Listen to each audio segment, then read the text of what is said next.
The land known as the Holy Land is the birthplace of three of the world's principal religions, Judaism, Christianity, and Islam, and has been a contested area since 1200 BC.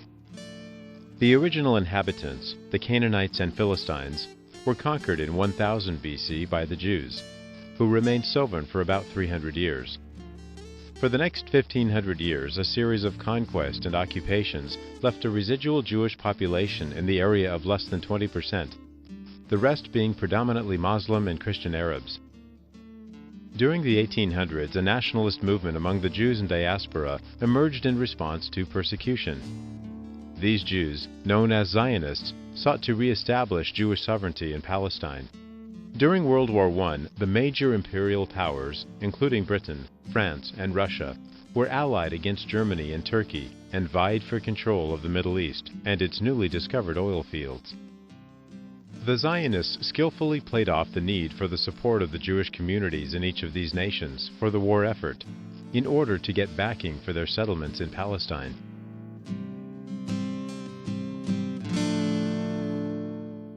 Zionism initially, you see, is a secular movement. In Zionism, when you have the state of Israel created, it's a secular state. Zionism comes out of people who broke away from religious Judaism in Eastern Europe and realized they could not get assimilation into European culture in Russia because of all the anti-Semitism, unlike what was going on in Western Europe. And they needed a country where they could call their own. And so they looked back to where they had been 2,000 years before. And so once they began to get backing from individuals, philanthropists, the Rothschilds of Paris particularly, they were able to begin something.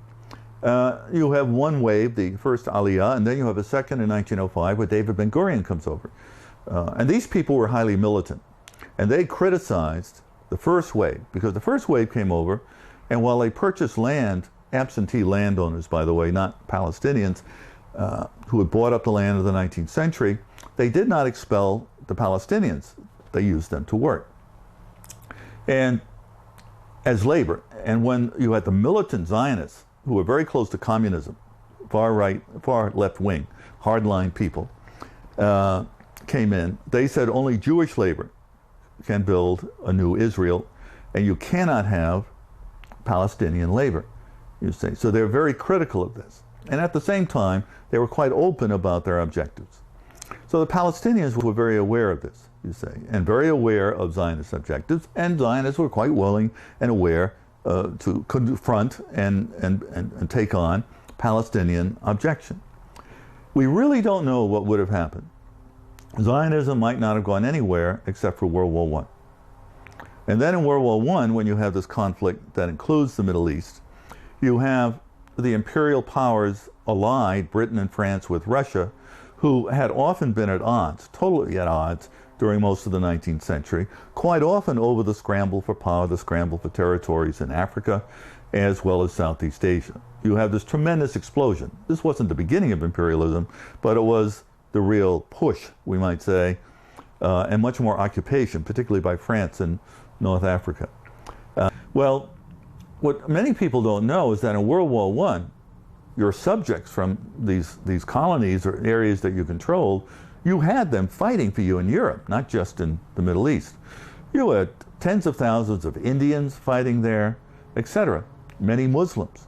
The French had many people from North Africa, they had people from West Africa, Senegal, etc., all in the trenches.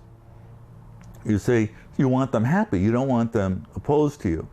And they're very worried about Muslims, particularly responding to this caliphal call for holy war against the British, French, and Russians. So you want to get an Arab leader to revolt, and there had been a lot of contact with the Sharif Hussein of Mecca before. So finally you get this correspondence from the last 5 months of 1915, in which it appears that the British have promised independence in many areas, with only certain areas excluded, and that these include, from Hussein's point of view, he asked for it, Palestine as well as Syria, with Iraq having certain special qualifications because the British wanted to go in there to protect oil in the Persian Gulf. And Hussein had agreed with this. Well, technically Palestine was never included in the final version of the Hussein-McMahon correspondence, but the British had no intention of living up to any of it, because they'd already had the French promise for Syria, and so they were very vague about what might be excluded, subject to the interests of our ally France. Hussein agreed with this, and what was subject to the interests of our ally France was all of Syria, which then, in the Sykes-Picot Agreement of 1916, and the Anglo-French Agreement was awarded as a sphere of influence or control, Syria and Lebanon, to France. And the British got control of Iraq. Palestine was to be neutral. Then Zionism comes along again because the leader of Zionism is in Britain. Chaim Weizmann has many close ties with British statesmen, and they want a declaration promising Palestine to them. And it's finally made in November of 1917 for wartime reasons. Weizmann has many close ties with British statesmen, and they want a declaration promising Palestine to them.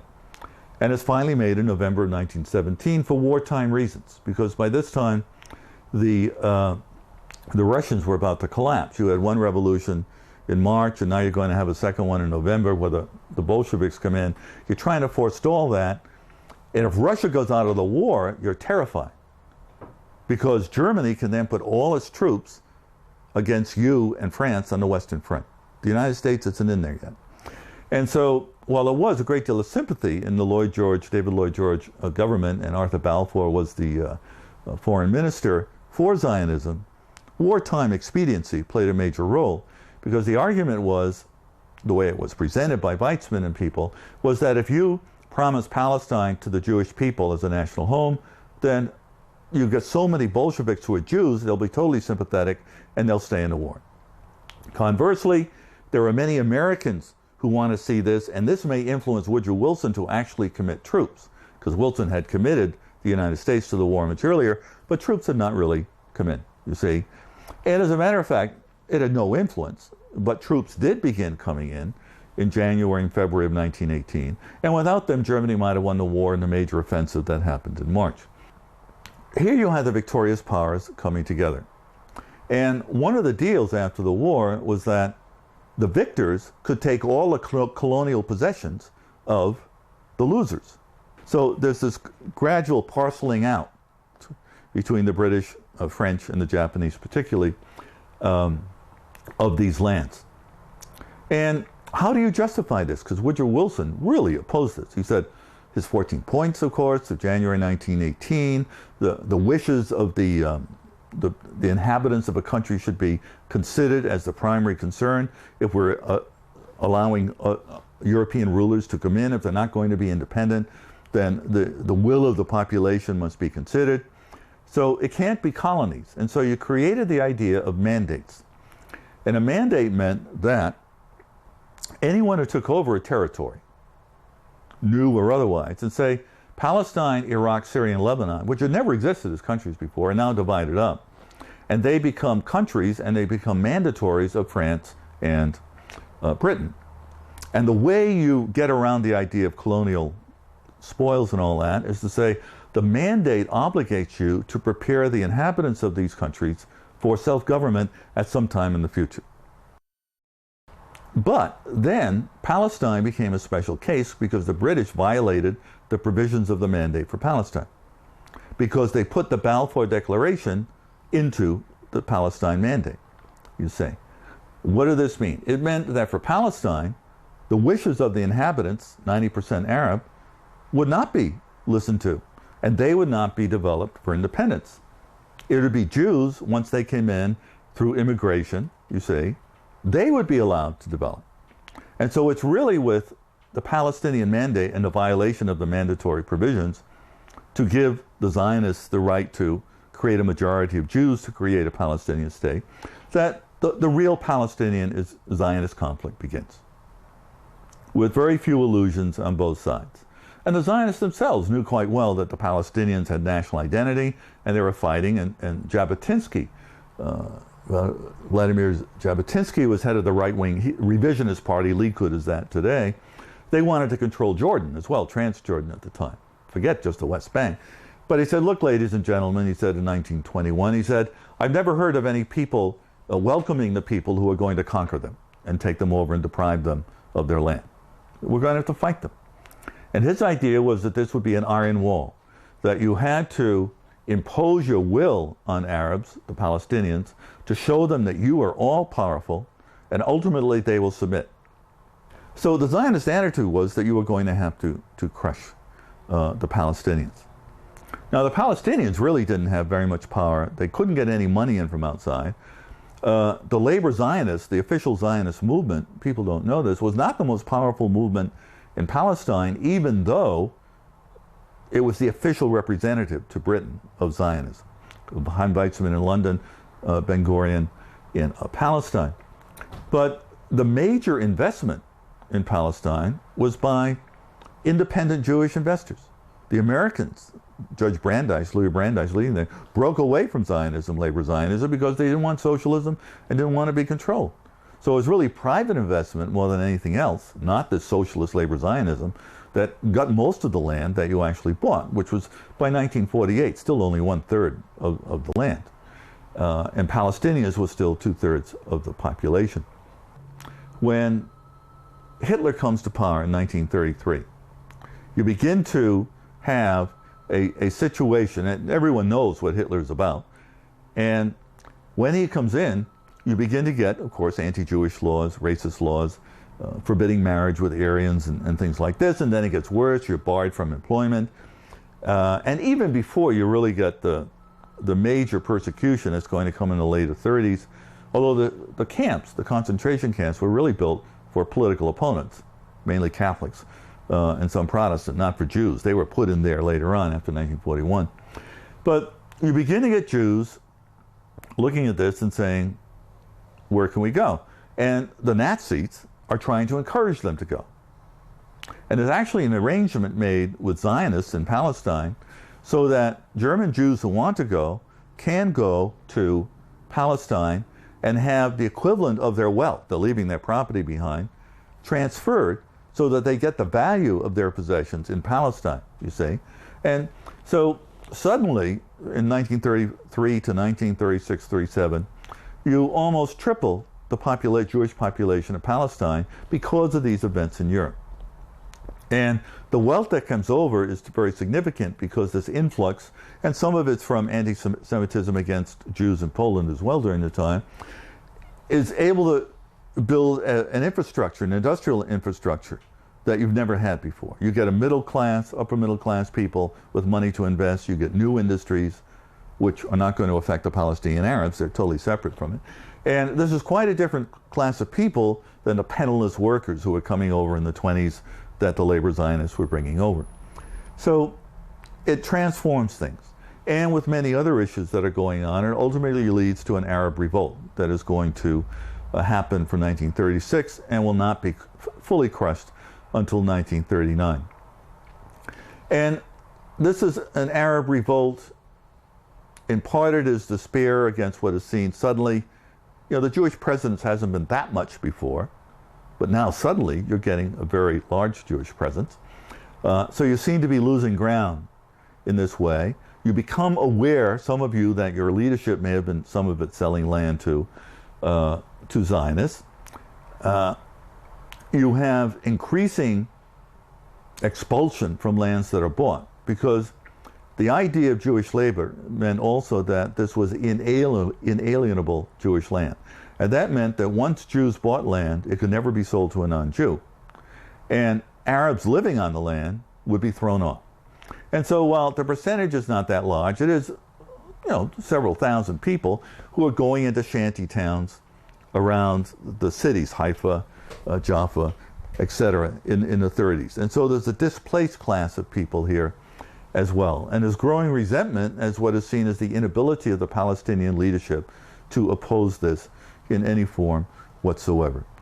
And so you ultimately get this revolt that is sparked actually by, it's interesting, this man, Sheikh Izzeddin al-Qassam. There's a Qassam brigade in Hamas today. A Muslim preacher who had been ministering to these displaced workers and saying around in the shanty towns and saying that Islam is the only way you'll have any pride because you're being, you know, displaced, you have no property, you're homeless, etc., etc. And so the revolt explodes, dies down for a bit, And the British come in and propose a partition of Palestine in the Peel Commission report of 1937. And it's in reaction to that that you get the real explosion of the Arab revolt from later 1937 with the major casualties down to early 1939. And at one point, the Palestinian rebels controlled most of Palestine, in the hinterland, not the cities. And the British are unable to do very much because, particularly in 38, because of tensions in Europe, Hitler, Czechoslovakia, etc. Now, the Jewish state was quite small, and it followed more or less the land holdings in the northwest, essentially, and northern parts of Palestine. It was only about 25% of Palestine. But it had the wealthiest land. And it also had an equal population of Arabs who would have to leave. You'd have forcible transfer. Presumably they'd be reimbursed, but they had been there first, and they had developed the citrus industry there long before the Zionists came in. So there was that sense of injustice. Then, although the Arabs got more land, there was also this sense that there was no Palestinian state, because the way the British proposed it, this is a little complicated, the state was to include Transjordan, you see, which had been created in 1921 and given to one of the sons of the Sharif Hussein of Mecca, the Emir Abdullah.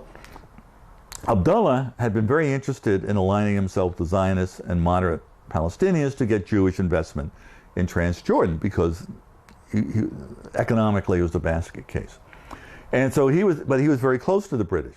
So when the Peel Commission report comes in, the Palestinian Arab area is going to be part of Transjordan with Abdullah, who's an Arab from the Hijaz, the Red Sea part of Arabia, as ruler. It's not going to be a Palestinian state, whereas the Zionists, the Jews, are going to get a Jewish state, you see. So the Arabs are opposed to this from the beginning, in part because they're simply not going to rule, you see, and also because they see that the land they're getting, although it's much more, is of much less value. The Zionists were upset because they wanted more land, you see, because after all, let's face it, Hitler's aims are quite clear at this point. And on the one hand, the Zionist leadership wants to get any state so that they can control it and take in as many people as they can, you see. But the majority of Zionists initially opposed this, and finally Ben Gurion persuaded them, look, go along with this and we'll see if we can get more land out of this. Well, this never came to fruition simply because the British Foreign Office said, we don't want an independent state of anyone in Palestine because World War II is coming. There's going to be war in the Mediterranean and Europe. And if we have independent leaders there, we won't be able to act. So they put the kibosh on the whole deal. But one thing that the Zionist leadership did assure its following of at the time was, look, we can accept a state in a small area now, and we'll simply expand later on. And they actually did this in 1948. The Zionists were never committed to the boundaries of the partition with the Palestinian area. You see, they never were. They assumed that at some point they might be able to take more land and expand. And so the Arabs in part rebelled against that as well as against their own leaders. And it turned into a bloodbath in which then Palestinians were turning against each other. And the British were aligned with the Zionists in terms of crushing it.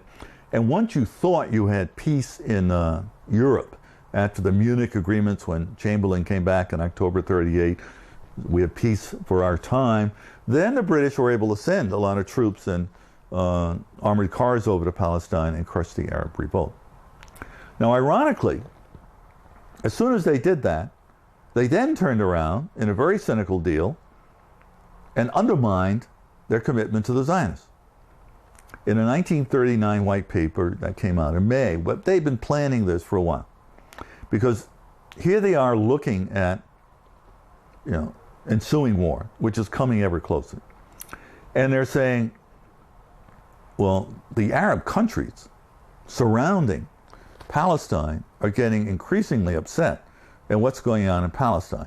And it's safe to say that up to that time, of the Arab revolt in 1936, you had not had any major concern. You had delegations from Arab states, but keep in mind they're all occupied by Europeans. The French were in Syria and Lebanon. Iraq had become independent in 1932, but with a deal for British air bases and things. But nonetheless, it was much more independent. Egypt was under the control of the British. So, but once you had this Arab revolt, then Islamic elements in Egypt, particularly, begin to call attention to what's going on. This is the Muslim Brotherhood that had been founded in 1929 by Hassan al-Banna. And they defined this as Islamic land, Muslim land. And they shamed the government into calling conferences, you see, to become more concerned. And so it's only from that time that you begin to get people, Arabs in other areas, really committed and starting to donate, though there's not much you can do. Well, the British are looking at this, and they're looking at the war coming up, and you have Italy and Libya, right? And you assume you'll be fighting against Mussolini. And you have the French in North Africa, but you're worried more about Egypt and the Suez Canal, which is the major thing. Well, what if you begin fighting, and you're fighting the Italians in Libya, and you have a major Arab uprising behind you, not just in Egypt, which almost happened, by the way, in Egypt 1942, but also elsewhere behind your backs. So you have a situation then where, how are we going to keep these people quiet? Because these Arab delegations are getting really angry because their populations are getting angry. We've got to promise them something. So in the White Paper of 1939, you actually say that the Balfour Declaration was never intended to create a Jewish state against the will of the Palestinian Arabs. Well, that's nonsense. You know, it was. They were never consulted. But you're now saying this, and as a result, you're saying that you are going to stop Jewish immigration. It's going to be very limited, 5,000 a year for 5 years. 15,000 a year for 5 years, up to 75,000. You're stopping land sales, because this is the other major friction, immigration and land sales. And in 10 years, this is said arbitrarily, you will negotiate with the Arabs and the Zionists about what type of state, and if they can't agree, then you will, the British, unilaterally impose a solution. Now, what that would mean was a state in Palestine that was 2/3 Arab and 1/3 Jewish. See what I mean? No Israel, no Jewish state in Palestine. So you were doing this not out of sympathy for the Palestinian Arabs. You could care less about them. You just crushed them. You killed an awful lot of them. You were worried about your Arab rulers and these states around and uprisings that might divert attention and troops from what you were going to do elsewhere. Well, the Zionists were infuriated, but they had no choice, you see. They had to go along with this, and Ben-Gurion said, well, fight the White Paper as if there's no war. Well, we'll fight the war as if there's no White Paper. Initially, we'll cooperate, and then we'll fight the White Paper as if there's no war. We'll fight the war first, forget the White Paper, then we'll fight the British and the White Paper. And so once the threat towards Egypt and the Suez Canal receded with the Battle of El Alamein late in 1942, and the British began pushing the Germans, who'd come in, of course, Rommel and the Africa Corps, back to Tunisia. From 1943 on, Zionists in Palestine, with allies in the British Army and Zionists in Egypt, began stealing arms from the British to prepare for war against the British after the war was over. And they also had many people who fought with the British Army in Europe. But these people retained their ties to their superiors in the Haganah, the Jewish defense groups, and they were prepared then to align and to use their training against the British after the war if this was deemed necessary.